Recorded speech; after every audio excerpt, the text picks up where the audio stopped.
has de saber que millones de africanos fueron traídos a América a lo largo de casi 500 años. Africanos en América. Recordemos que América se descubre en 1492 por Cristóbal Colón de manera oficial y posterior a eso inició un intercambio de personas. Traían personas provenientes de África y llevaban productos de América y doncellas, personas, princesas de los reinos como el Imperio Tarasco o el Imperio Azteca. Todas las princesas terminaron en lugares tan lejanos como el imperio, lo que es Turquía, la actual Turquía. Por lo tanto, hubo un intercambio de personas a lo largo de casi 500 años. Te diré que se desarrolló esa traída de personas de África hacia la América española y Brasil en un inicio fue monopolizado por comerciantes portugueses y posteriormente por holandeses. Se calcula que entre 1501 y 1641 llegaron así a América alrededor de 1.620.000 personas de África. Ese tráfico masivo no llegó, sin embargo, hasta el siglo XVIII, principalmente a manos de ingleses y franceses. Recordemos que los reyes de Inglaterra durante siglos permitían que sus ciudadanos pudieran ser piratas o corsarios. Fueron auspiciados, auxiliados, autorizados por la corona británica durante siglos. El tráfico masivo, como te comento, llegó hasta el siglo XVIII, incluso Estados Unidos, cuando Francia invade a México y llega Maximiliano. En ese momento en Estados Unidos se desarrolla el norte contra el sur, su guerra de secesión, porque los estados del sur de Estados Unidos querían seguir teniendo personas de África a su servicio y los estados del norte decían que las personas provenientes de África y sus descendientes tenían que actuar como cualquier ciudadano libre. Eso propició la guerra civil en Estados Unidos. Es lo que pensaban unos y lo que pensaban otros, lo cual quiere decir que durante siglos, porque Estados Unidos se independiza en 1776 y la guerra de secesión ocurre hasta 1861 en sus inicios.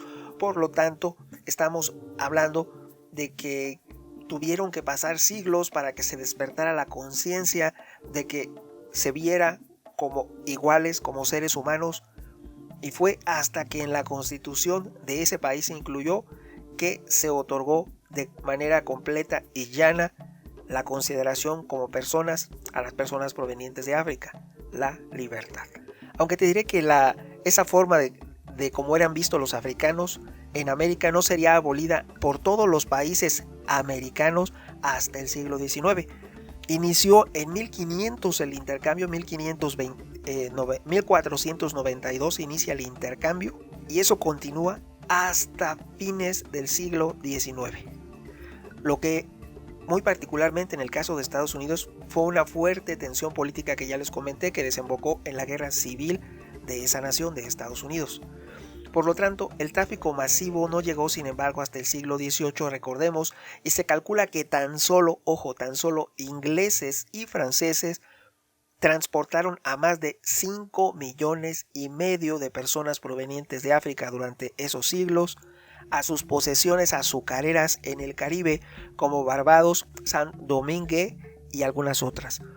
Por lo tanto, podemos decir que a lo largo de los siglos hubo un despoblamiento del continente africano y un repoblamiento del Caribe y de algunos lugares de América. Porque también hay que aclarar que cuando llega Cristóbal Colón, coloniza la isla La Española, en pocos años ya no había habitantes nativos, en menos de 20 años no había un solo habitante nativo en todo el Caribe.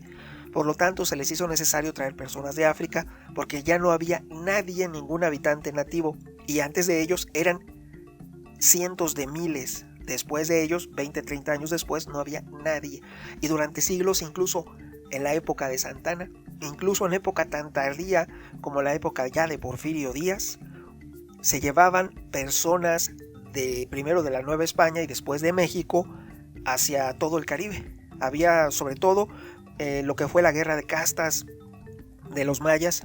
Muchos miles de mayas fueron llevados a Cuba para que trabajaran en los ingenios azucareros y así en otros destinos del Caribe. Y así ocurrió desde épocas desde la época de la colonia hasta ya el México independiente. Les hablo ya de épocas tan tempranas como casi a los inicios de la Revolución Mexicana. Ahora bien, eso no descartaba que los indígenas no fueran vistos igual que los africanos. De hecho, los indígenas en un inicio fueron vistos igual y no se les consideraba personas si no estaban bautizados, aunque se hizo una simulación, una pantomima por parte de la corona española que decía que desaprobaba esa forma, pero sin embargo, de manera velada, tácita, en los hechos siguió ocurriendo hasta la independencia de México. Hubo encomiendas, aunque te parezca increíble, hasta la independencia de México. Y ya una vez el México independiente, siguieron llevando, como ocurrió en épocas ya del México independiente, que territorios completos de algunas partes de México llevaron a los indígenas yaquis a Yucatán, y de Yucatán llevaron a los mayas a lugares al norte de México. Por lo tanto, siguió ocurriendo la forma de no ver de una manera adecuada como seres humanos a indígenas y hasta africanos. Aquí lo increíble son las cantidades que te manejé: 5,5 millones de personas provenientes de África que fueron traídas a los diversos lugares de América. Y eso les hablo de dos naciones. Si consideramos que todos en Europa era como un deporte traer personas de África a América, imaginen los millones y millones, que casi hubo un despoblamiento masivo del continente africano porque traían cientos, miles, millones de personas a lo largo, aclaro, de casi 5 siglos. Casi les hablo de 500 años. Por lo tanto, es algo que no debió haber ocurrido y que nunca deberá volver a ocurrir. Opiniones habrá muchas. Tu amigo Megóforo. Hasta pronto.